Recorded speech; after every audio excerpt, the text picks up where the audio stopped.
Assalamualaikum warahmatullahi wabarakatuh. Perkenalkan, nama saya Sofira Manti Safira dengan NIM 19133084. Saya mahasiswi Universitas Negeri Padang, jurusan D3 Akuntansi 2019. Nah, pada kesempatan kali ini, saya akan membahas 4 materi untuk memenuhi tugas mata kuliah Manajemen Keuangan Daerah. Nah, di pembahasan kali ini, yang pertama kita akan membahas di materi pertama yaitu ruang lingkup manajemen keuangan daerah. Nah, di materi kedua kita akan membahas tentang sumber-sumber pendapatan daerah. Dan di materi ketiga kita akan membahas tentang mengevaluasi kinerja keuangan daerah. Dan yang terakhir yaitu materi keempat, kita akan membahas tentang analisis rasio laporan keuangan daerah. Nah, pada pertemuan pertama kali ini kita akan membahas yaitu yang pertama di materi pertama mengenai ruang lingkup manajemen keuangan daerah. Nah, sebelum kita membahas mengenai ruang lingkup manajemen keuangan daerah ini, alangkah baiknya kita mengerti apa itu pengertian tentang manajemen keuangan daerah. Jadi, di tahap pertama ini kita harus mengetahui apa itu pengertian dari manajemen. Nah, manajemen ini adalah sebuah proses yang ditunjukkan oleh garis yang mengarah kepada proses perencanaan, pengorganisasian, kepemimpinan, dan pengendalian yang berfungsi secara masing-masing untuk mencapai suatu tujuan organisasi. Nah, sedangkan menurut situs Wikipedia, manajemen berasal dari bahasa Prancis kuno yaitu management yang memiliki arti seni, melaksanakan, dan mengatur. Selanjutnya, menurut Parker Follett dalam Wikipedia, manajemen didefinisikan sebagai seni menyelesaikan pekerjaan melalui orang lain. Nah, selanjutnya kita masuk ke dalam pengertian dari keuangan daerah. Nah, keuangan daerah ini merupakan elemen pokok terhadap aktivitas penyelenggaraan pemerintah daerah, dan oleh karena itu penting bagi pemerintah daerah untuk mengelola atau memanage keuangan daerah dengan berpedoman kepada anggaran pendapatan dan belanja daerah atau yang disingkat dengan APDB. Sedangkan menurut Mesa Halim 2012 nomor 19 menyatakan keuangan daerah dapat diartikan sebagai semua hak dan kewajiban yang dapat dinilai dengan uang, demikian pula segala sesuatu baik berupa uang maupun barang yang dapat dijadikan kekayaan daerah sepanjang belum dimiliki oleh negara atau daerah yang lebih tinggi serta pihak-pihak lain sesuai peraturan perundang-undangan yang berlaku. Nah, dalam garis besarnya pengertian manajemen keuangan daerah ini dapat disimpulkan yaitu proses perencanaan, pengorganisasian, kepemimpinan, dan pengendalian terhadap semua hak dan kewajiban daerah dalam rangka penyelenggaraan pemerintah daerah yang dapat dinilai dengan uang, termasuk di dalamnya segala sesuatu kekayaan yang berhubungan dengan hak dan kewajiban daerah. Nah, dalam kerangkanya yaitu anggaran pendapatan dan belanja daerah atau APDB. Nah, pengertian ini dapat kita rangkup dari pengertian manajemennya dan juga dengan keuangan daerahnya. Selanjutnya kita masuk ke pembahasan yang kedua yaitu mengenai fungsi dari manajemen keuangan daerah, yang mana fungsi manajemen ini minimalnya terbagi atas 3 tahapan utama, yaitu adanya proses perencanaan, adanya tahapan pelaksanaan, dan adanya tahapan pengendalian atau pengawasan.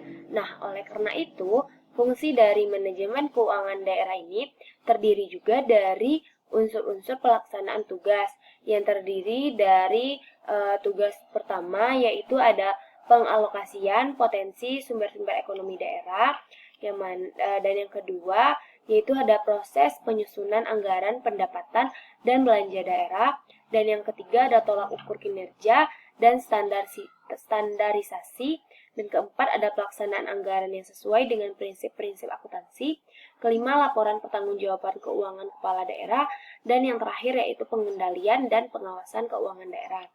Nah, Di fungsi pertama ini, yang pertama kita akan membahas tentang pengalokasian potensi sumber-sumber ekonomi daerah.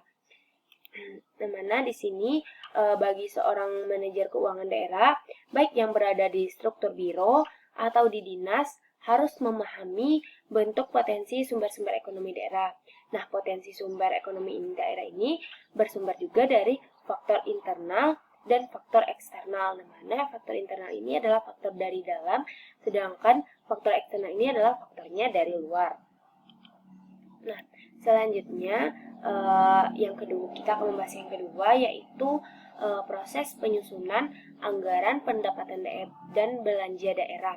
Nah, yang mana di APDB ini merupakan satu pengjawatan rencana kerja Pemda dalam bentuk satuan uang untuk kurun waktu 1 tahun dan berorientasi pada tujuan kesejahteraan publik. Nah, di sini penyusunan anggarannya terdiri dari 5 tahapan yang dimulai sejak bulan Mei dan berakhir pada bulan Desember dengan keluarnya perda mengenai APDB. Nah, adapun instrumen input ataupun outputnya, tahapan waktu proses yang perlu diperhatikan dan proses penyusunan ini yang menarik untuk dicermati ini adalah partisipasi masyarakat atau publik dan bagian dari bottom up planning yang gampang dijual sebagai gagasan namun agak sulit dilaksanakan. Nah, tentunya di sini kita juga memiliki plus minusnya. Nah, selanjutnya yaitu yang ketiga, tolak ukur kinerja dan standarisasi. Nah, tolak ukur kinerja anggaran ini merupakan bagian dari proses analisis anggaran untuk mengukur keberhasilan suatu kegiatan masukan dan keluaran atas standarisasi pelayanan umum yang dikembangkan oleh Pemda. Nah, instrumen analisis ini juga terdiri dari yang pertama yaitu ada standar analisis belanja atau yang disingkat dengan SAB, dan yang kedua ada tolak ukur kinerja kegiatan, dan yang terakhir ada standar biaya. Nah, untuk SAB sendiri yaitu suatu pendekatan dasar pengukuran kinerja keuangan yang merupakan analisis dari setiap masukan dari segala aspek, barang, uang, sistem operasional, dan prosedur atau disingkat dengan SOP. Dengan memperhatikan keluaran yaitu masyarakat yang akan digarap dalam bentuk pelayanan standar yang ingin dicapai oleh satuan unit kerja. Nah, selanjutnya itu ada tolak ukur kinerja, yang mana di sini adalah suatu pendekatan dasar pengukuran kinerja yang bertumpu pada kinerja non-keuangan. Analisis ini digunakan untuk melihat sejauh mana keluaran yang akan dicapai melalui proses pengukuran segmentasi market maupun segmentasi aktivitas. Lanjut, untuk standar biaya ini adalah suatu metode untuk mengukur kinerja keuangan yang selalu up to date dan relevan, maksudnya yang selalu diperbarui, dan juga mengikuti pertimbangan harga pasar yang berlaku pada masing-masing wilayah. Nah, baiklah, yang selanjutnya kita masuk ke nomor 4, yaitu ada pelaksanaan anggaran sesuai dengan prinsip-prinsip akuntansi. Fungsi pelaporan akuntansi dan keuangan daerah harus memenuhi hal. Yang pertama yang harus dipenuhi itu ada penyajian dilakukan secara wajar dengan mengungkapkan setiap kegiatan Pemda dan penggunaan sumber daya ekonomi serta dapat kepada peraturan perundang-undangan yang berlaku. Dan yang kedua itu sebagai alat komunikasi untuk memberikan informasi kepada pihak-pihak yang berkepentingan. Dan yang ketiga sebagai alat perbandingan pada setiap prode akuntansi. Dan yang keempat dikeluarkan secara tepat dan akurat. Dan selanjutnya yaitu ada laporan pertanggungjawaban keuangan kepala daerah dan pertanggungjawaban mempunyai dua pengertian, yang mana yang pertama itu ada pertanggungjawaban sebagai bagian dari aspek manajerial atau yang dikenal dengan istilah responsibility, di mana dalam suatu organisasi ini adanya authority atau pelimpahan wewenang dari atasan kepada bawahan yang selalu disertai dengan responsibility. Nah, pertanggungjawaban ini sering disebut juga dengan pertanggungjawaban internal atau pertanggungjawaban secara vertikal. Sedangkan pertanggungjawaban horizontalnya menitik beratkan pertanggungjawaban kepada masyarakat atau publik.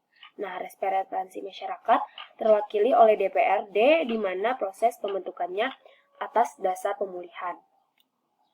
Selanjutnya, kita masuk ke yang terakhir, yaitu mengenai pengendalian dan pengawasan keuangan daerah. Yang mana di sini perlunya perencanaan yang baik pada suatu organisasi dan selalu menyiapkan proses rentang pengendalian dan pengawasan yang dikenal dengan istilah sistem pengendalian manajemen. Nah, di sini juga terbagi dari 3 jenis pengendalian organisasi, yang mana yang pertama yaitu ada perencanaan strategis dan pengendalian PSP, dan yang kedua juga ada pengendalian tugas, dan yang terakhir juga ada pengendalian manajemen. Nah, selanjutnya kita tentunya setelah kita membahas pengertian dan fungsi manajemen, kita akan membahas dari tujuan manajemen keuangan daerah. Yang mana secara umum tujuan manajemen keuangan daerah ini adalah untuk bisa mengambil keputusan-keputusan keuangan yang benar, dan manajemen keuangan juga perlu menentukan tujuan yang harus dicapai, dan keputusan yang benar adalah keputusan yang akan membantu mencapai tujuan tersebut secara normatif. Dan tujuan keputusan keuangan ini adalah memaksimumkan nilai entitas sebagai berikut, yang mana yaitu ada memaksimumkan nilai bermakna yang lebih luas daripada maksimum keuntungan, dan yang kedua maksimum nilai berarti mempertimbangkan berbagai risiko terhadap arus pendapatan entitas, dan yang ketiga yaitu ada mutu dari arus dana yang diharapkan diterima di masa yang akan datang dan mungkin beragam atau bermacam-macam.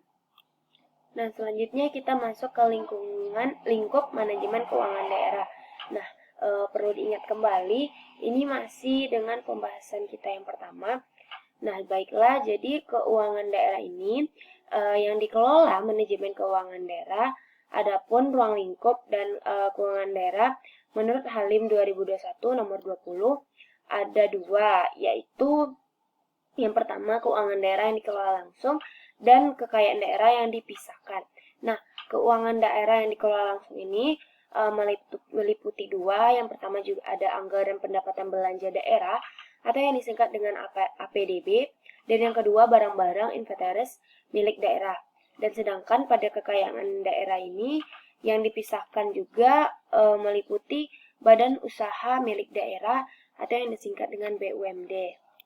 Selanjutnya kita akan membahas materi terakhir di materi pertama ini. Yang terakhir yaitu ada hubungan akuntansi pemerintah daerah dengan manajemen keuangan daerah. Nah, menurut Abdul Halim 2008 tahun 2008 nomor 35 memberikan definisi akuntansi pemerintah daerah yang disebutnya sebagai akuntansi keuangan daerah. Jadi akuntansi keuangan daerah ini adalah proses pengidentifikasian, pengukuran, pencatatan, dan pelaporan transaksi ekonomi dari entitas Pemda atau kabupaten kota atau juga provinsi yang dijadikan informasi dalam rangka pengambilan keputusan ekonomi oleh pihak-pihak eksternal pemerintah daerah yang memerlukannya. Nah, jadi di akuntansi pemerintah daerah ini diatur dalam peraturan pemerintah nomor 24 tahun 2003 yang kemudian diubah peraturannya pemerintah daerah nomor 71 tahun 2010. Nah, maaf sebelumnya di sini yaitu yang saya maksud adalah peraturan pemerintah nomor 24 tahun 2005 yang kemudian diubah dengan peraturan pemerintah nomor 71 tahun 2010. Nah, tentang standar akuntansi pemerintah, tujuan dari standar akuntansi pemerintah daerah ini adalah yang pertama yaitu standar akuntansi pemerintah SAP, yaitu adalah prinsip-prinsip akuntansi yang diterapkan dalam penyusunan dan menyajikan laporan keuangan pemerintah daerah. Dana SAP disusun dalam rangka meningkatkan transparansi dan akuntabilitas pengelolaan keuangan negara. Dan yang ketiga yaitu SAP berlaku untuk pemerintah pusat dan pemerintah daerah.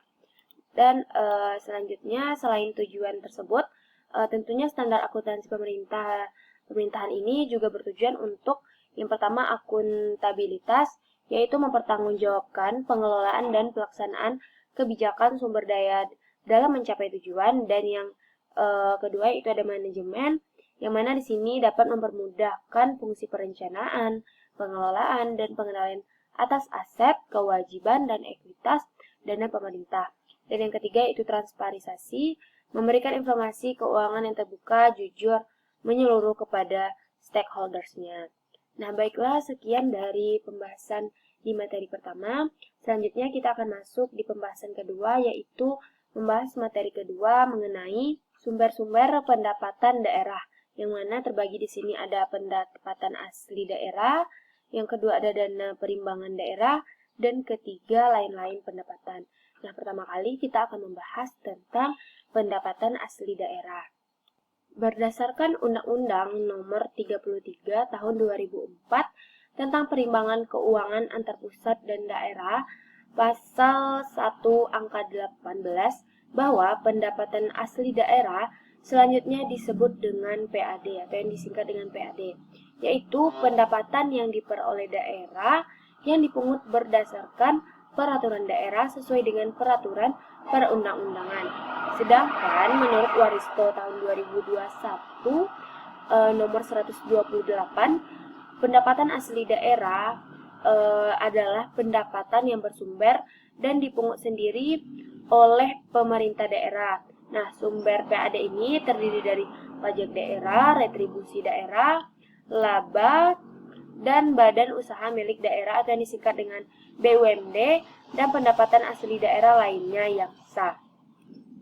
Kemudian, menurut Undang-Undang Nomor 23 Tahun 2014, maka pendapatan asli daerah ini meliputi yang tentunya yang pertama ada pajak daerah, yang kedua ada retribusi daerah, dan yang ketiga ada hasil pengelolaan kekayaan daerah yang dipisahkan, dan yang empat yaitu lain-lain pendapatan asli daerah yang sah. Yang pertama kita akan membahas mengenai pajak daerah, yang mana di pajak daerah ini adalah kontribusi wajib kepada daerah yang terutang oleh pribadi atau badan yang bersifat memaksa berdasarkan undang-undang dengan tidak mendapatkan imbalan secara langsung dan digunakan untuk keperluan daerah bagi sebesar-besarnya kemakmuran rakyat. Tentunya di pajak daerah ini juga terdiri dari pajak provinsi dan pajak kabupaten kota. Nah, mengenai pajak provinsi dan pajak kabupaten kota ini, teman-teman juga bisa melihat video sebelumnya, karena di semester 4 saya sudah menjelaskan mengenai pajak provinsi dan juga pajak kabupaten kota. Nah, selanjutnya kita juga yang kedua kita masuk ke retribusi daerah, yang mana di sini sudah dijelaskan juga retribusi ini adalah pungutan daerah sebagai pembayaran atas jasa atau pemberian izin tertentu yang khusus disediakan atau diberikan oleh Pemda untuk kepentingan orang pribadi atau badan. Nah, menurut Undang-Undang Nomor 28 Tahun 2009, retribusi daerah ini juga digolongkan atas 3, yang mana ada di sini jasa umum, jasa usaha, dan jasa perizinan tertentu. Nah, selanjutnya kita masuk ke pembahasan yang ketiga, yaitu hasil pengelolaan kekayaan daerah yang dipisahkan, yang mana antara lain bagian laba dari BUMD dan hasil kerjasama dengan pihak ketiga. Nah, hasil pengelolaan kekayaan daerah yang dipisahkan ini merupakan penerimaan daerah yang berasal dari hasil perusahaan milik daerah dan pengelolaan kekayaan daerah yang dipisahkan. Nah, penerimaan ini antara lain dari Bank Pembangunan Daerah, perusahaan daerah, dividen BPR, BKK, dan pernyataan modal daerah kepada pihak ketiga. Nah, yang keempat yaitu lain-lain PAD yang sah, yang mana pendapatan ini merupakan penerimaan daerah yang berasal dari lain-lain milik pemerintah daerah. Nah, rekening ini disediakan untuk mengakuntansikan penerimaan daerah selain yang disebut di atas. Nah, Jenis pendapatan ini meliputi objek pendapatan sebagai berikut. Yang pertama ada hasil penjualan aset daerah yang dipisahkan, jasa giro, pendapatan bunga, penerimaan atas tuntutan ganti kerugian daerah, penerimaan komisi, penerimaan keuangan dari selisih nilai tukar rupiah terhadap mata uang asing, pendapatan denda pajak, pendapatan denda retribusi, pendapatan eksekusi, pendapatan dari pengembalian fasilitas sosial, pendapatan dari penyelenggaraan pendidikan, sampai dengan pendapatan dari anggaran atau cicilan penjualan. Selanjutnya kita masuk ke pendapatan transfer, yang mana di pendapatan transfer ini adalah pendapatan yang bersumber dari transfer pemerintah pusat dalam rangka pelaksanaan otonomi daerah. Nah, pendapatan transfer ini juga meliputi beberapa bagian. Yang pertama ada transfer pemerintahan pusat. Ini terdiri juga dari dana perimbangan, yang mana dana perimbangan ini adalah dana yang bersumber dari pendapatan APBN yang dialokasikan kepada daerah untuk mendanai kebutuhan daerah dalam rangka pelaksanaan desentralisasi. Nah, di dana perimbangan ini juga terdiri atas dana bagi hasil, dana alokasi umum, dan dana alokasi khusus. Dan yang kedua ada dana otonomi khusus. Nah, mana dana otonomi khusus ini yaitu dana yang dialokasikan untuk membiayai pelaksanaan otonomi khusus suatu daerah sebagaimana ditetapkan dalam Undang-Undang Nomor 35 Tahun 2008 tentang penetapan peraturan pemerintah pengganti Undang-Undang Nomor 1 Tahun 2008 tentang perubahan atas Undang-Undang Nomor 21 Tahun 2021 tentang otonomi khusus bagi Provinsi Papua menjadi Undang-Undang dan Undang-Undang Nomor 11 Tahun 2006 tentang Pemerintahan Aceh. Selanjutnya yang ketiga yaitu ada dana penyesuaian, yang mana di dana penyesuaian ini adalah dana yang dialokasikan untuk membantu daerah dalam rangka melaksanakan kebijakan tertentu, pemerintah dan DPR sesuai peraturan perundangan yang terdiri atas dana intensif daerah, dana tambahan penghasilan guru pegawai negara sipil daerah, dana-dana yang dialihkan dari Kementerian Pendidikan Nasional ke transfer ke daerah berupa tunjangan profesi guru dan bantuan operasional sekolah atau dana BOS, dan dana penyesuaian infrastruktur daerah, serta kurang bayar dana sarana dan prasarana infrastruktur Provinsi Papua Darat. Nah, selanjutnya di dana penyesuaian ini juga terdiri atas dana tambahan penghasilan guru pegawai negara sipil, dana intensif, tunjangan profesi guru, dana BOS, DPID, dan kurang bayar dan sarana dari prasarana infrastruktur. Nah, selanjutnya kita masuk ke nomor 2 yaitu transfer antar daerah.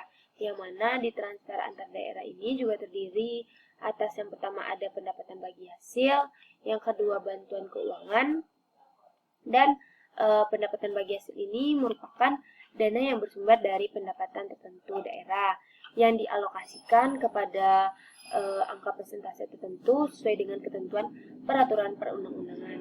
Dan kedua ada bantuan keuangan. Bantuan keuangan ini yaitu dana yang diberikan oleh daerah kepada daerah lainnya baik dalam rangka kerjasama dengan daerah maupun tujuan tertentu lainnya. Dan terakhir kita akan masuk ke pembahasan di materi kedua ini, yaitu lain-lain pendapatan daerah yang sah. Nah, di lain-lain pendapatan daerah yang sah ini merupakan seluruh pendapatan daerah selain pendapatan asli daerah dan pendapatan transfer. Nah, yang meliputi hibah, dana darurat, dan lain-lain pendapatan sesuai dengan ketentuan peraturan perundang-undangan.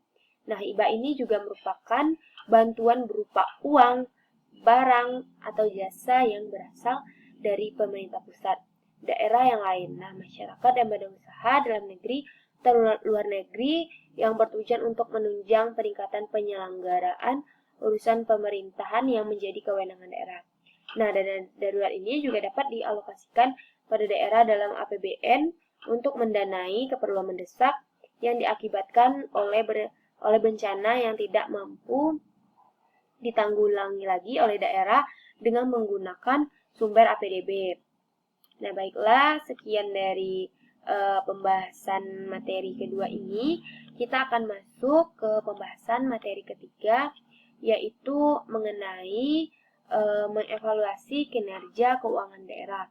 Yang mana yang akan kita bahas yang pertama yaitu ada pengertian kinerja keuangan daerah, dan kedua ada analisis realisasi anggaran, yang ketiga ada analisis aset atau analisis pertumbuhan dan proporsi, dan yang keempat ada analisis kewajiban atau analisis pertumbuhan dan proporsi. Nah, baiklah, kita akan membahas yang pertama yaitu mengenai pengertian kinerja keuangan daerah. Jadi, pengertian dari kinerja keuangan daerah ini, kinerja ini merupakan pencapaian atas yang direncanakan baik oleh pribadi maupun organisasi. Dan apabila pencapaian ini sesuai dengan yang direncanakan, maka kinerja yang dilakukan terlaksanakan dengan baik. Dan kebalikannya, jika apabila pencapaian melebihi dari apa yang direncanakan, dapat dikatakan kinerja sangat bagus. Dan ini adalah kebalikannya. Dan jika apabila pencapaian tidak sesuai dengan apa yang direncanakan atau kurang dari apa yang direncanakan, maka kinerja tersebut buruk atau yang jelek. Nah, kinerja keuangan ini yaitu suatu ukuran kinerja yang menggunakan indikator keuangan, dan analisis kinerja keuangan pada dasarnya dilakukan untuk menilai kinerja di masa lalu dengan melakukan berbagai analisis sehingga diperoleh posisi keuangan yang mewakili realistis entitas dan potensi-potensi kinerja yang akan berlanjut. Selanjutnya kita masuk ke analisis anggaran, yang mana kita harus mengerti apa itu anggaran. Anggaran ini merupakan rencana keuangan periodik yang disusun berdasarkan program yang telah disahkan dan merupakan rencana tertulis mengenai kegiatan suatu organisasi yang dinyatakan secara kuantitatif dan umumnya dinyatakan dalam satuan moneter untuk jangka waktu tertentu. Nah, tujuan dari penyusunan anggaran ini adalah untuk landasan yuridis formal dalam memilih sumber dan investasi dana, dan juga memberikan batasan atas jumlah dana yang dicari dan digunakan, merasionalkan sumber dana dan investasi dana agar dapat mencapai hasil yang maksimal, sampai dengan menampung dan menganalisis, serta memutuskan untuk usul-usulan berkaitan dengan keuangan. Nah, yang terakhir di materi ketiga ini, kita akan membahas mengenai analisis rasio laporan keuangan, yang mana di analisis laporan keuangan ini ada yang pertama yaitu ada rasio kemandirian, yang mana menurut Widodo Halim 2008 nomor 234, kemandirian keuangan daerah atau ekonomi fiskal menunjukkan kemampuan keuangan daerah dalam membiayai sendiri kegiatan pemerintahan, pembangunan dan pelayanan kepada masyarakat. Nah, contoh dari rumus rasio kemandirian ini adalah rasio kemandirian sama dengan pendapatan asli daerah dibagi dengan total pendapatan daerah, kemudian dikali dengan 100%.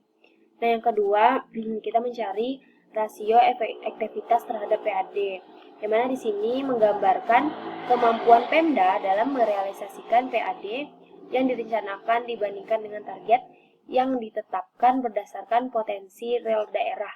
Nah, yang mana rumusnya yaitu ada rasio efektivitas PAD sama dengan realisasi penerimaan PAD dibagi dengan target penerimaan PAD kemudian dikalikan dengan 100%.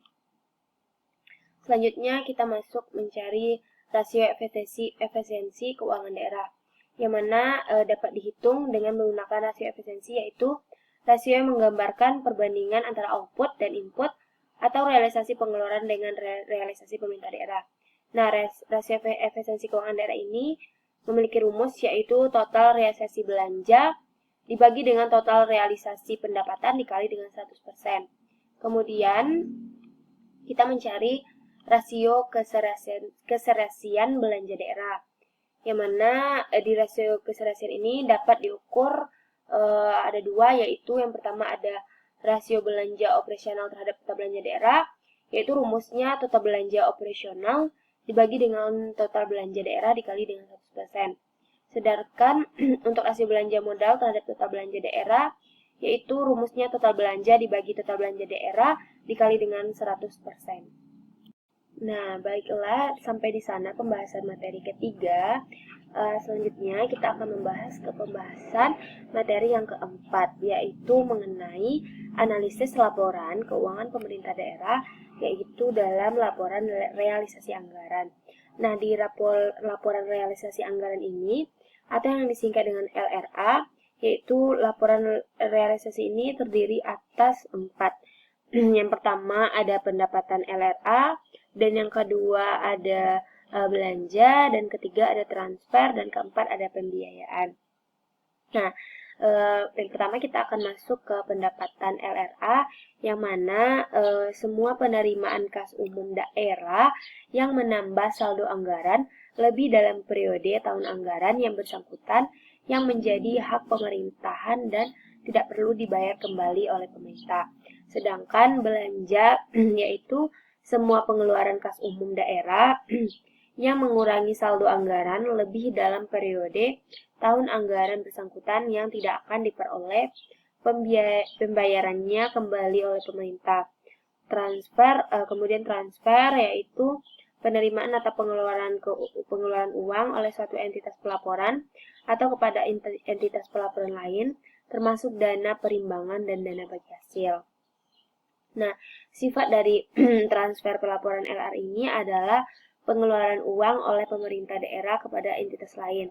Kemudian pembiayaan atau financing, yaitu adalah setiap penerimaan atau pengeluaran yang tidak berpengaruh pada kekayaan bersih entitas yang perlu dibayar kembali atau diterima kembali baik pada tahun anggaran bersangkutan maupun tahun-tahun anggaran berikutnya.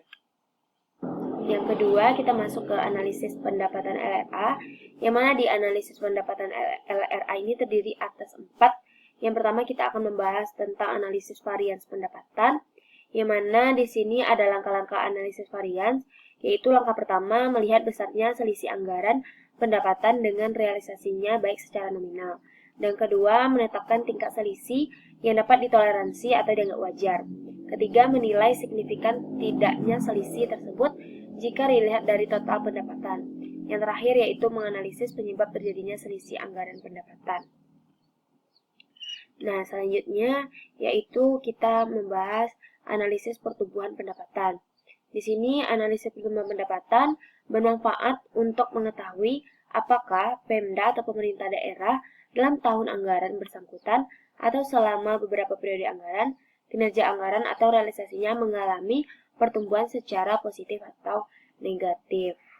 Kemudian untuk analisis rasio keuangan yaitu meliputi ada derajat desentralisasi, rasio ketergantungan, rasio kemandirian, rasio aktivitas PAD, rasio efisiensi PAD, rasio aktivitas pendapatan, rasio efisiensi pendapatan, derajat kontribusi BUMD, debt service coverage ratio atau yang disingkat dengan DSCR, kemudian rasio utang terhadap pendapatan daerah, rasio standar penerimaan pendapatan.